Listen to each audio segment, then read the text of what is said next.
Hello guys, Marcus here, Pipers and Guns. Coming to you today, this evening, with a little live one. I look like crap, but who cares? See if it's anyone joining me this evening.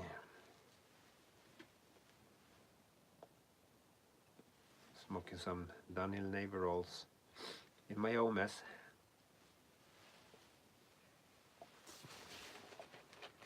Hello? Who do we got here?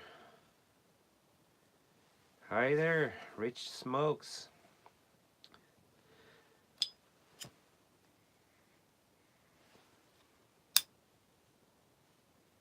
So where are you from?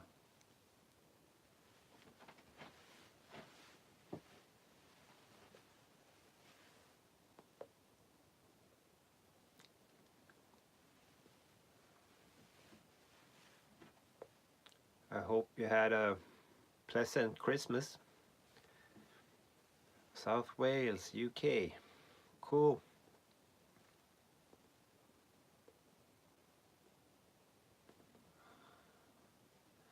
It's getting a bit frosty outside, and I'm pretty wasted today, or not wasted, I would say tired.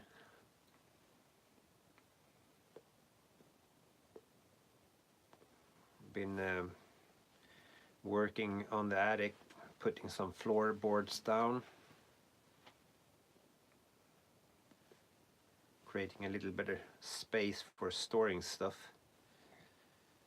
So maybe I can clear this shed out a bit and create a real little smoking lounge.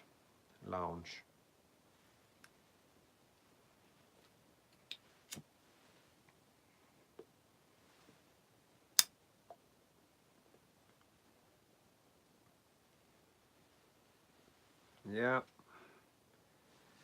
OMS Oval Shank Dublin. Really nice pipe.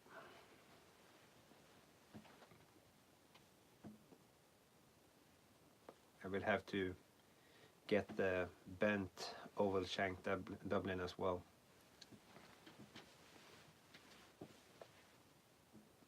It's quite tall bowl, but it's pretty darn beefy as well, so I like it a lot.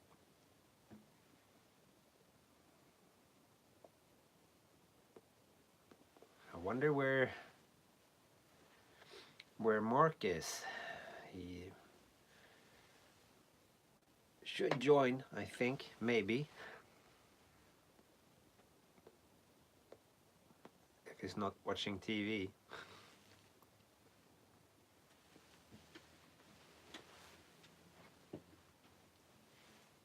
So you're smoking anything right now? Or just chilling in the sofa?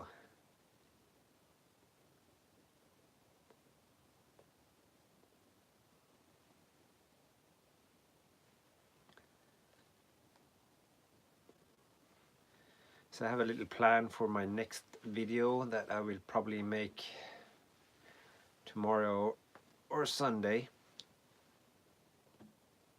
Seen that it's a lot of people in the YTPC that created their top 10 blends and so whatnot.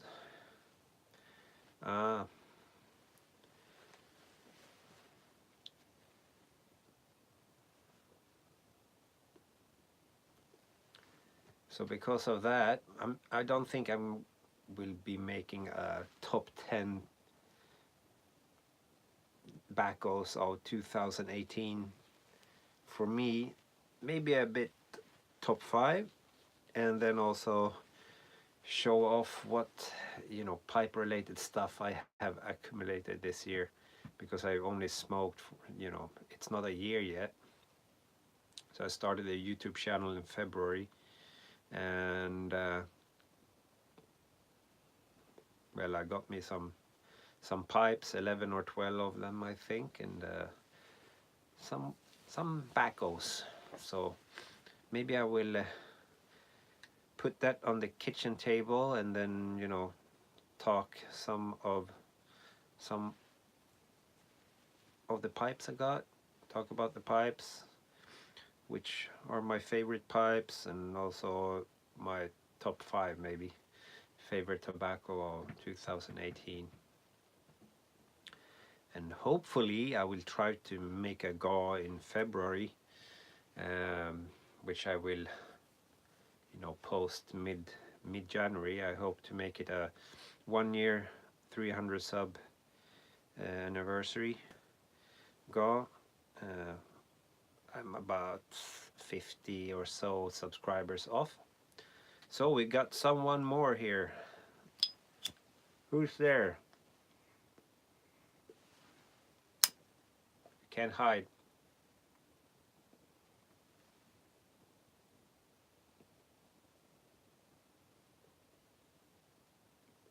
Hey, bearded pipe smoker. Niagara Falls, New York State. I haven't been to that side, only on the Canadian side. I've never tried the cube one. What is it? What kind of tobacco is the cube? Mac Baren cube? I've seen it, but I have never, you know, ordered it.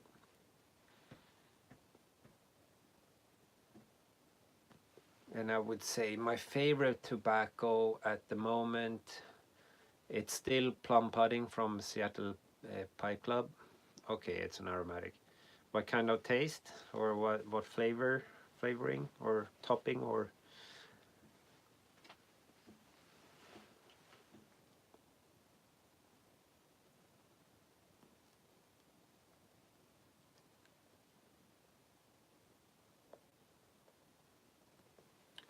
so the Plum Pudding is my favorite, but I got into this vapor hit right now, so I'm smoking a lot of vapors. So especially now, you know, I wanted to clear out my tins that I have already open. So because, you know, it's a problem in YTPC that people open new tobacco. They smoke a couple of bowls and they store it in a jar, and then all of a sudden you have like 20 open jars with, you know, open tins that you have jarred with tobacco. It's you know, a ridiculous amount of open tobaccos. So I thought of, you know, finishing these open ones up, and then maybe have like 2 or 3 open at the same time. Hey Andrew, good evening. We're talking about top tobacco, so 2018, and maybe for me. Okay, Lane Dark Red, TK6, Maltador. I have not tried any of those aromatics, never. Dolce Molte, I heard a lot, and the Lane one as well, of course. Never tried it yet. So that's because, you know, I don't smoke that much aromatics anymore. But anyways, where were I forgot. So Andrew, these 2 days, and you other guys there, my wife came up with a brilliant idea. Was it not yesterday? So it's Friday today, Thursday, Wednesday, that we were going to clear out the attic. Yep, fun stuff. So I moved in here in 2004. I just put shit up in the attic. You know, you don't go to the recycling depot and throw shit away. You just put it up in the attic. So it was pretty much due a clearing. So for 2 days, you know, 2 trailers with crap from the attic. I went to the recycling place we have and throw shit away. And then also went to the hardware and wood store to buy stuff so I could put in some floorboards up in the attic so you have better storage capability, because before that of course, yeah.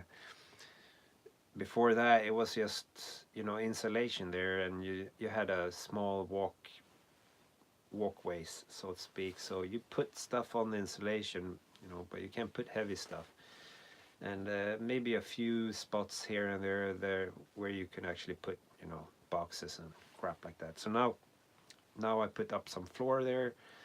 I still have somewhat left, so been doing that for 2 days as well, and my whole body aches. So just before I went out with the dog, before the pipe and the live, I actually took a bath, hot bath for like 30 minutes, watching YouTube, smoke videos and so on. It was nice, but I know I'm gonna be aching tomorrow morning when I wake up. I just feel it. My knees hurt, everything hurts, my back hurts. And then it, you know, in the attic, it's like cold there. It's like the same temperature as outside, even if it's not windy. And it's like -1 today, so it's not too cold, but anyway, it's chilly. Then climbing down the stairs or the ladder from the attic, and then going out, sewing some stuff up, and then carrying it up, and all that crap. But I managed. This is my third pipe for today, so I think my first one was at like 1 o'clock p.m.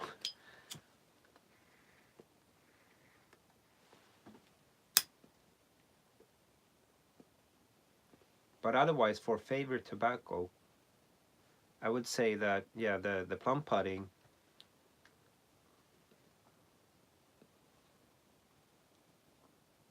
Well, I told myself not to go to the gym until I'm back at the office. So 2 weeks of rest. Anyways, so the plum pudding, I would say the Balkan Cecchini. It's a really nice one as well. I love the Balkans, the Orientals. Uh, a tin I got from Andrew there, Eric Nording's Foxhound, which is a McClellan blend, is really nice as well. It does really taste like the Frogmorton series tobacco. Yeah, you have to try out plum pudding. I'll say it's quite strong. It's a lot of Latakia. I start knowing Latakia. Hang on. Now I missed it. Hey, there we go. I started in 2018 love Latakia and halfway become a big vapor fan. Shit, Andrew, it's like me. You know, just now when I got the new pipe and I wanted to, you know, have this oil shank Dublin as my vapor pipe, not my old GL Busty. So I started smoking all the Dunhill Dark Flake and then the Dunhill Navy Rolls, and I really love the Dark Flake and Navy Rolls. That's why I ordered some more, and I still got, you know, I think I got 8 ounces of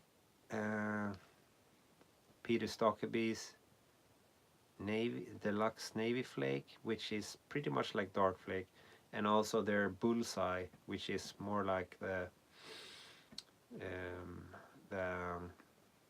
Navy Rolls from Dunhill.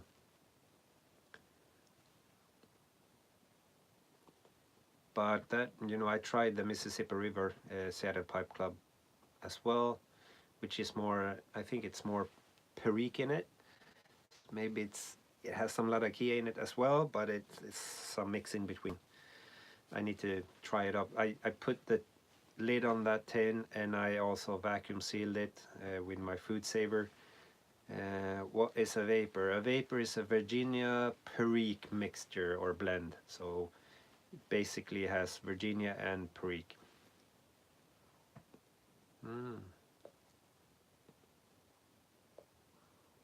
The Navy Rolls are nice. They're a little bit like a Escudo, but milder. I think Escudo got more punch to it.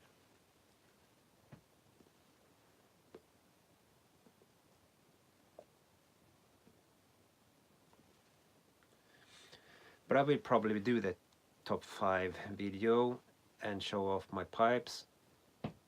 and I will try to keep like maybe two different Latakia English blends, two vapors, and maybe a Virginia or whatnot.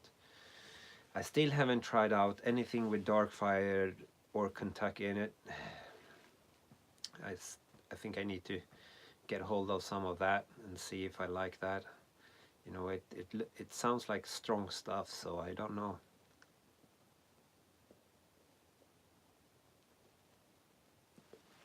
And in the beginning, when I was smoking a lot of plum pudding, and I got some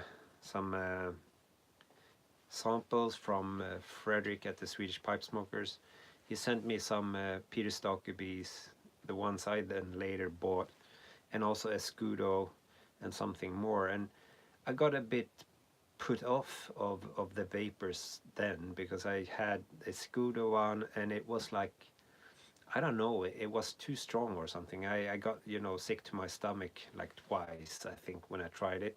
So it's like, okay, maybe vapors or, you know, high Perique ones are not for me, but now I love it.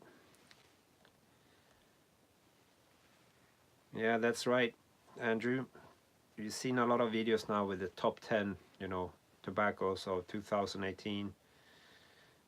I can't make a top 10 list, but I sure can make a top 5, and maybe showing off my accumulated collection of pipes and tobacco so far.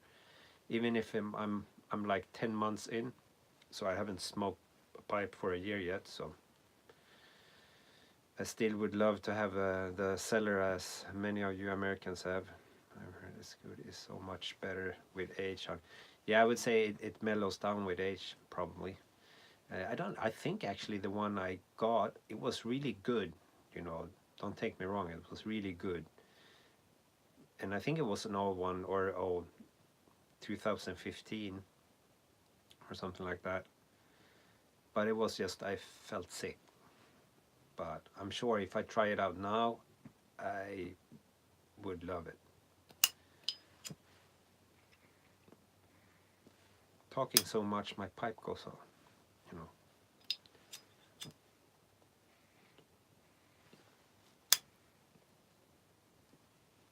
So the plan is to fix up the attic so I can store more stuff that I have here in the shed. So I can make a little smoking lounge here in one of the corners. Already planned to buy one of these grandfather chairs thingies from IKEA. We have one on downstairs at the living room. Put in one of those and put something on the walls so it looks nicer. Because this is a insulated and heated shed, so it's nice and hot. It's just not my son. He complains that it smells like a pipe in here when he goes here to, you know, work on his bike or whatnot. I don't care.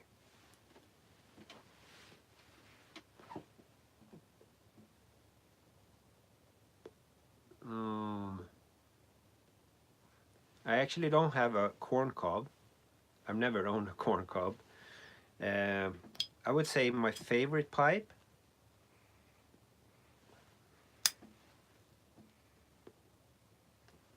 I have 3 favorite pipes. It's this OMS Oval Shank Straight Dublin. It's my OMS KT209 Fieldmaster, and it's my Peterson 20S Deluxe. And now, because Andrew here, he actually got a really nice Peterson Sherlock Holmes Deerstalker for Christmas. Just because of that, I started looking at Sherlock Holmes, Peterson Sherlock Holmes pipes, and I'm so close, you know, ordering either the Hudson or Baker Street. I think the Hudson, A-Geek Piper. I think the Hudson maybe has a few extra points because of its slightly bent stem, like a really lightly bent. I really love the look of it, and I think it will be easier to clench and hang. You know, when I started, Peterson was the only pipes I bought. It was Peterson, 100% Peterson, and yeah, but you know, you find other brands as well. I would love to have a like a Dagner corn cob or a something like that. So what are your plans for your next pipe then? What would you love to have, and not a corn cob like a briar or something like that? You know, not to say a real pipe, because a corn pipe is a real pipe as well, and some corn cobs smokes, you know, superb.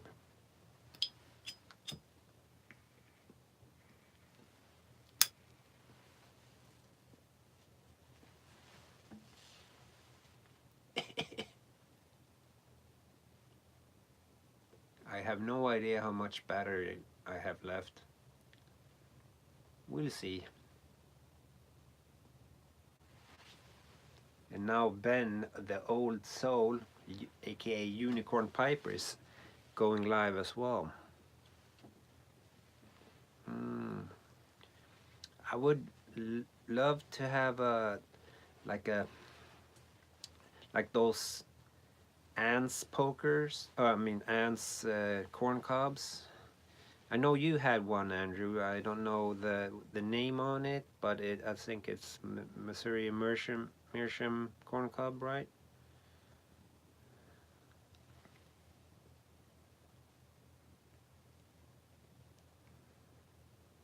Prince shape. I don't know if I've probably seen it. Yeah, the devil. Yeah, that's right. Because when I looked at corn cobs in the the local shops here in Stockholm, uh, I look into the bowl and they look like crap. Do they all look like crap inside the bowl, or is it just a really crappy cheap ass? I wouldn't say cheap because it's like $7, something like that, or more, like between 80 Swedish and 120 Swedish kroners. So that's like 70 to 11 US.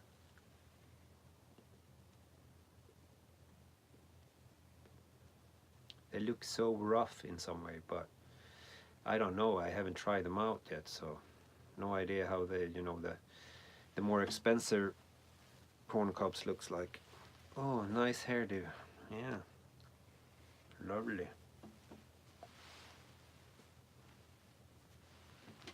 Oh, look at here.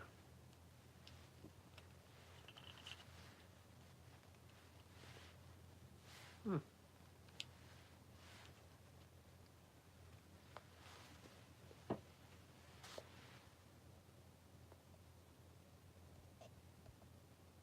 Come on. Looks similar. Brave to break. I mean,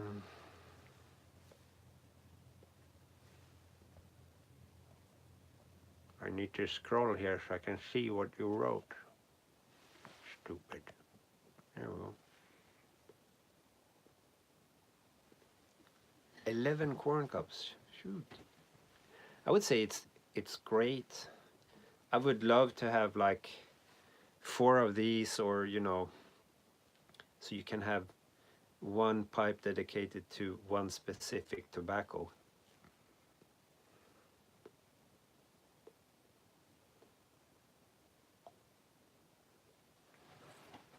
Yeah, I've seen the stems are quite crap in those that I looked at. Yeah, it would be nice. 7-day set of OMS pipes, yeah.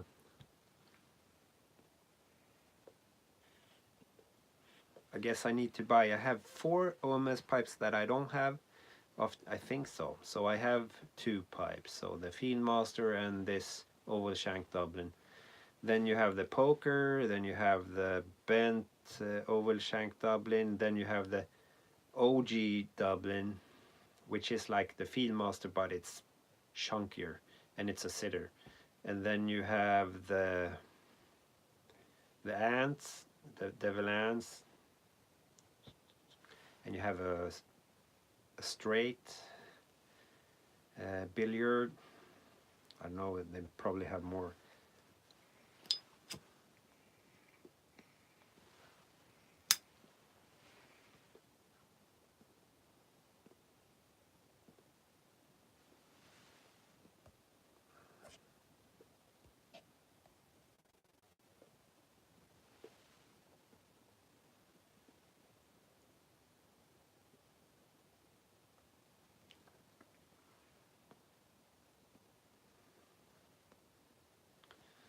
So what's up for New Year's then? Do anything special? I'm just gonna sit here at home, buy some real good meat, maybe fire up the barbecue, have some nice beverages, and take it easy. Go out and watch the fireworks. I'm not gonna buy any fireworks. It's just a waste of money. But there are crazy people around here in the hood that do, so you can just go out, maybe bring an umbrella so you don't get a freaking rocket in your head.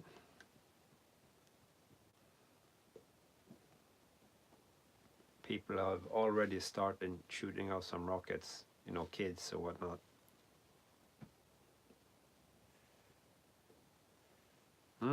Big party then. Or maybe not.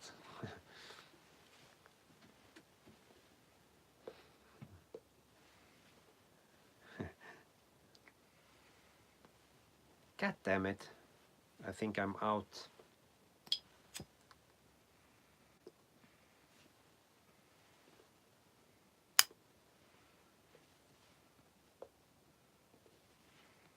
Bang pots and pans? For real? What is this? It's a joke.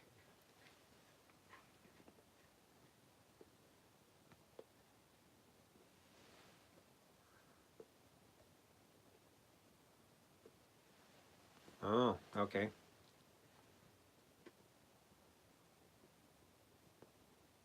Good luck with that, Geek Piper. I'm tempted to take, I have some blanks for my 12 gauge, but if I would bring that out and shoot a couple of rounds, I think people would call the cops.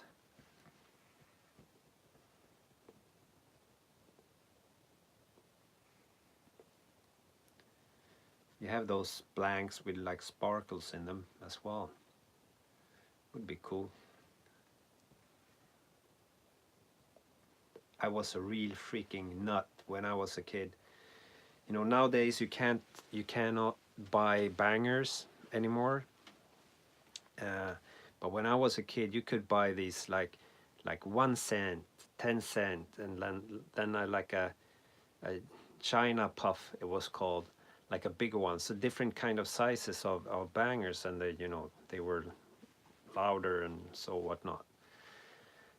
And I was making my own fireworks. I was like slaughtering all these crappy, you know, bangers, and then, you know, collecting the black powder and you know, pressing it to a tube and taping it up.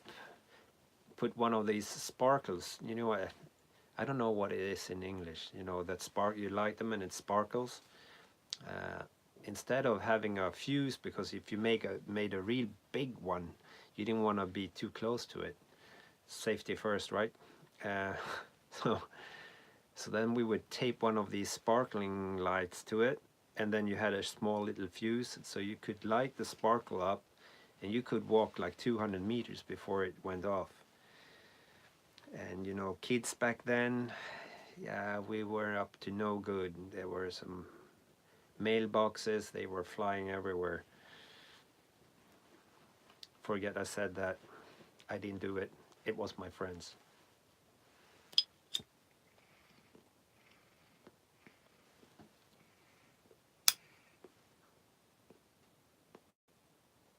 I pretty much got tired of it after my military service. I was a sharpshooter and explosion, or demolition guy.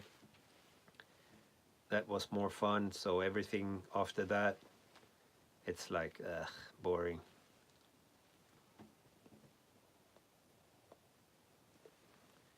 We towed trucks, old trucks up to the site where we train. We blow trucks up with like tank mines and like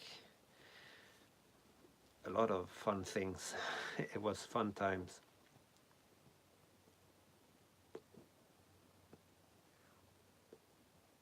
Crazy.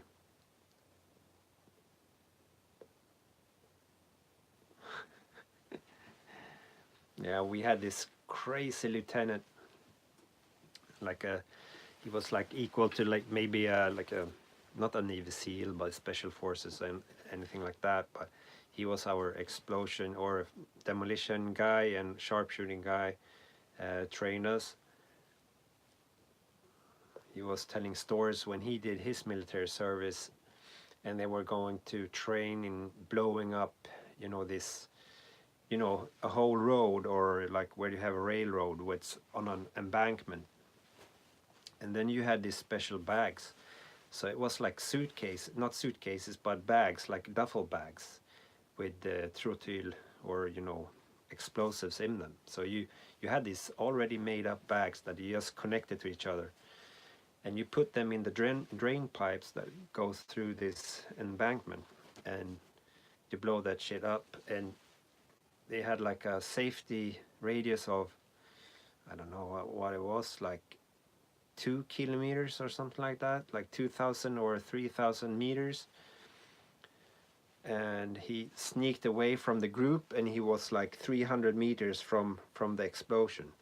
And he said that it was like just a cascade of dirt, like several hundred meters high, and then it was dropping down like raining chunks that were like the same size of small cars. So he almost peed his pants, or shit his pants, I think. But it was fun.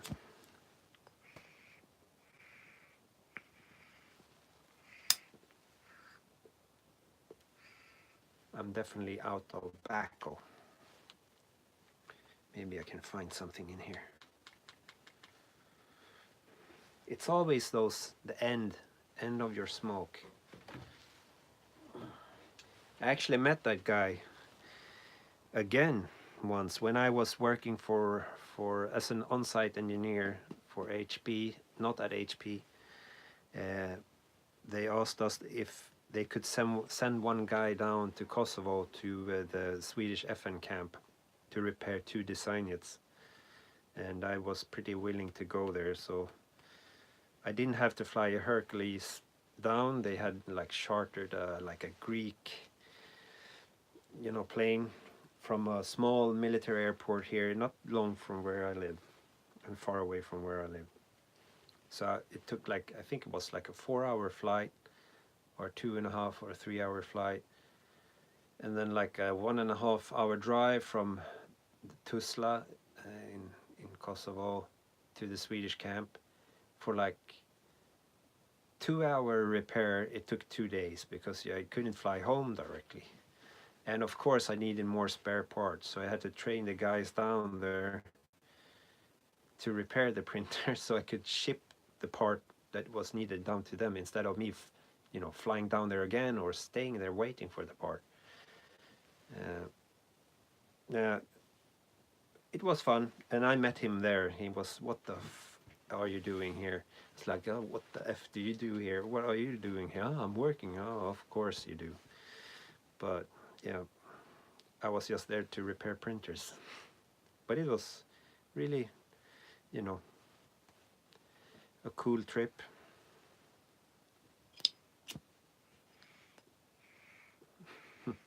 Thank you. I'll try to save up some stories. I have plenty of stories. I just need to be reminded to tell them, I guess. Yeah, I think I'm gonna end this one out now. It's like 35 minutes.